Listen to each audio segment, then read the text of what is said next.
All right, here we go. This should be the last video of the school year. We'll keep it moving. Just got a lot of cool pictures, so, and a little bit at the end. Oh, and there is our, whoa, it's going faster than it was at the end of the last video. So let's get off that screen. It's a little berserker. All right, so here, different types of mammals that have evolved, like antlers and horns. Just some really cool, neat-looking goats. And some other interesting, cool looking goats. Or, I don't even know, this is probably not a goat, actually. And here's just another weird one. To me, this looks like if Gandalf from Lord of the Rings turned himself into a goat, that he would look like this is Gandalf goat. And here's a little goat having some fun and hopping along in the grass. Those are hooved animals, what we just looked at, goats, so kind of similar to other hooved animals. These are the largest horses in the world. These are Clydesdale horses. So hard to even tell because of that. They should do, I need a sideways picture, but there's so many pictures in this slideshow. I got to keep it moving. Other types of horse-like animals like zebras. Kind of like horses are giraffes, and because they have hooves and kind of similar skeletons. And here's a couple baby giraffes. Pretty cute. And here's a couple mommy giraffes with their babies, and this one's even giving a little kiss on the head. And here is a very special giraffe that I have personal history with. I've told you guys before, so just take in the picture here. I'm sure some of you are like, wait, what's going on? I should have told all the classes by now that I worked at the Santa Barbara Zoo, and I was in the late 90s. After I graduated college, I worked as a camp counselor and I took the kids around the zoo all day, and we did different projects and learned about a bunch of stuff. And this giraffe was at the zoo at the time that I worked there, and you can see it's kind of deformed, but it was fine. And I think it kind of happened when it fell out as a baby and maybe got sort of like dislodged. But the zookeepers always said like it had no problems. It never showed any issues with this. And I think even after I worked there, I think I found out that it had a baby, and really cool. So just a very special, famous giraffe on some level that I had a lot of exposure to when I worked there. And we would have to warn the kids, like, just in case they didn't hear about it. We're like, okay, just so everybody knows, we're about to see a giraffe. It's okay, don't freak out. So they didn't get scared. Oh, and here is a giraffe licking a squirrel, because, that's I guess something that happens. So speaking of squirrels, now let's transition into some squirrels. So here we have a couple ninja squirrels. They seem to be pulling off some ninja moves. And ninja squirrels are a real thing. Here we have a couple actual ninja squirrels. As you can see, it's getting its ninja on, as it says. And they're trained in swords, but also trained in nunchucks. This one actually has been trained with a sword and nunchucks, so pretty impressive ninja squirrels. They also go to school. A lot of people don't realize that squirrels are just like humans in a lot of ways. They're ninjas. They have to wait for the school bus. They got to do homework. So yeah. Anyways, here is a gliding squirrel. We call them flying squirrels. That is not correct. They can glide.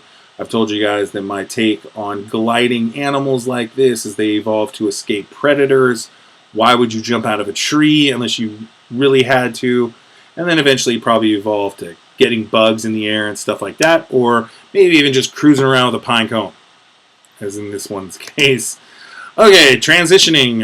Anyways, not a lot of some weird sequencing here, but when I made this slideshow, this kid had killed this wild boar, and it was so that there's a reason why this is in the slideshow. When I first made this slideshow, this boy had killed this boar, and it was some crazy record-breaking boar. And I'm sure there's an optical illusion here. The boy is behind it, so it's not as big as it looks, but it's still crazy. And similar to like pigs and things like that, this is a tapir. These are endangered. Some of you may have done research on tapirs. And kind of similar to those are like other, sort of some African animals here, like rhinos and elephants.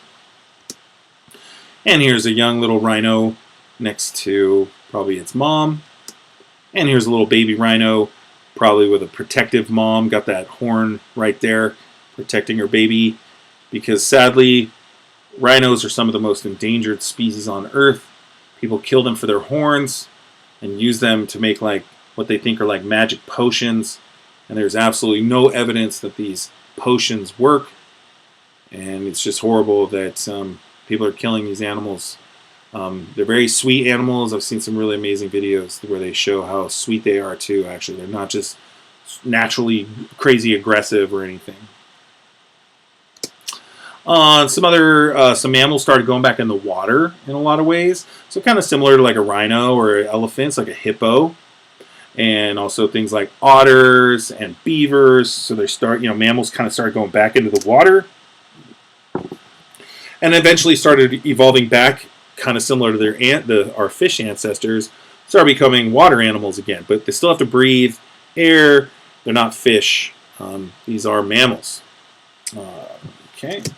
And here we see a woman training. And just want to say, hopefully by now, some of you heard there's a lot of controversy about the parks that have killer whales or what are called orcas, and that there's a lot of evidence that they're really miserable in captivity. There's been for years protests against SeaWorld and places like that because of the evidence that these animals are extremely unhappy. And I think SeaWorld finally, after years and years of issues, has promised to no longer capture babies in the wild and take them from their mothers. And some people think that's not good enough. So if they're born in SeaWorld, they'll keep them, but they won't capture babies in the wild. And some people are like, it's just not fair. They need the ocean. They can't just live in like a big tank. And sometimes they do attack their trainers too, which I think if you're looking at this picture is pretty easy to imagine. Oh, here's just another cool little whale. Kind of looks like a little potato with fins. And now we got some dolphins. And some of the animals at SeaWorld might be happy. The seals, some of the dolphins. But again, a lot of evidence that the killer whales or orcas are very unhappy and should probably be freed and never brought back. But anyways, here we see some cool dolphins doing some stuff. And mammals also went underground. And so we've got some pretty advanced moles. So here's a cool little mole, and this is an extremely weird mole. This is a star-nosed mole, probably the most advanced mole in the world. Its nose has transformed into basically, you talk about vestigial structures. This thing is totally changed, and it can like feel around, and it's like extra sensory kind of stuff. Very unusual. And then mammals went to the air, like bats and baby bats. And this is a lemur, and there are gliding lemurs. They got extra skin, and this one's like holding its baby. And then on the left here is a regular lemur, which is not really a monkey. It's kind of close, but not quite. Whereas the baboon is considered a monkey, so I don't know what this baboon is doing, but it's doing something weird.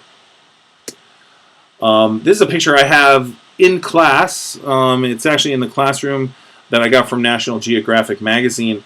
This is a tamarin, which some of you may have researched for your endangered species project. And this girl is a tribal girl that lives in probably the Amazon. She is not part of our modern society. She is a primitive human, so to speak, as far as like how she lives. She's a human. She's the same as us, but she lives in these more tribal environments that still exist. And she has befriended a super cool little tamarin. Kind of reminds me of Mowgli from the Jungle Book, who was kind of like a little jungle kid. Here are some monkeys, some weird monkeys. They kind of look like a bunch of old men. Even their hairdos look parted down the middle. And so just a bunch of like old men monkeys. This is a wakari. This was also referenced in that Future Evolution movie.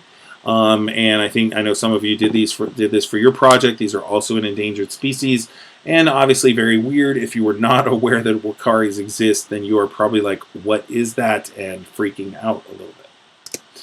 And this guy has pet Wakari, and it's just trippy. It just looks like a little person almost. And this person also has a Wakari that is just doing some strange stuff on the back of their head. And just maybe calling out, making some sounds or something. And here's just a couple little teeny tiny monkeys just to show how small they are. And to me, they kind of look like they're being squished by this guy. And this one's like, no, don't squish them. And it's like, no. Okay. This is showing that they can use their tails kind of like a fifth limb, like an arm, as it's hanging by its tail. Here we see some gibbons. So now these are apes, which is basically we are the most advanced ape. Difference is, if you look, there's no tail. Gibbons are the best apes at swinging. Then we have our orangutans, which you guys did an awesome job. Most of you at least pitched in and helped the orangutans, and that was amazing. Thank you guys so much. I'm glad we were able to do that before the school year. Things got complicated with COVID-19. And here's just some more. This one's just kind of chilling, orangutan and little baby. And we got gorillas. Normally right now we would be watching, probably going to watch a movie all about Dian Fossey, who studied the gorillas and then protected them. And the only reason why mountain gorillas, the famous gorillas, still exist is because of Dian Fossey going out there and protecting them. And to this day, they're still being protected. And here's just some cool gorilla pictures. And this is a chimpanzee. These are the closest relatives to humans that exist today. And kind of see that in this picture. It looks like it's offering us like some water. And here's one cruising around with like an apple or something. And this one shows that they're really deep thinking. This one, they're pondering the universe and the Big Bang and thinking about God, and just look like they're deep in thought because they are obviously super intelligent animals. And here's a couple little baby chimpanzees. And then there's us. And this picture helps show all sorts of different types of humans in the world. But we are all still the same species, and we should remember that and care about each other and help each other and support each other and have justice, which is a big topic right now going on in the news. Justice and equality and peace for all of humanity. So let's wrap it up with ecology, and we are wrapping it up. So vertebrate animals, they have all types of symbiosis, parasites, commensalism, mutualism, all of it. They're a big part of food webs. Probably everybody in class is eating some kind of vertebrate animal, a bird, a mammal, those would be, fish, right? They can damage the environment, and not just us. Like big herds of animals are going to overuse resources like water and trample other living things. So big herds in particular could maybe do a lot of damage to an ecosystem in some ways. And then finally, we've learned a lot about how humans are impacting the biosphere, but we can change what we're doing. Your generation can make a difference. There's going to be more jobs out there, new jobs for clean energy, more biodegradable products, alternatives to what we're doing now, alternative fuels, all sorts of stuff that are going to open up as we transition into a new way of doing things on this earth. And I hope on some level, maybe I've inspired some of you, or maybe some of you will find it later in life or already had it, to do what you can to lessen your impact and maybe even pursue a career that will go out and help the world. Doesn't have to just be nature. You can help the world in different ways. But I see a lot of potential in you guys, even though I haven't seen you for a while. I saw a lot of potential in you guys, and I believe in you. And I know that you guys can go out there and make a difference. Even something as simple as recycling tonight when you watch this, today, tomorrow, whatever. You could be recycling and other things that are helping our environment. And that is it. Young ladies and young men, that is it for your biology education, unless you choose to do more later in life. Thank you for being a part of my class. Be safe out there as far as the virus, and respect each other. Let's create a better world. More equality for humans, more equality for life, animals, nature, for all of it. Let's change the world. You guys are going to be part of that. I'm very confident in that. All right, guys. I'm signing off.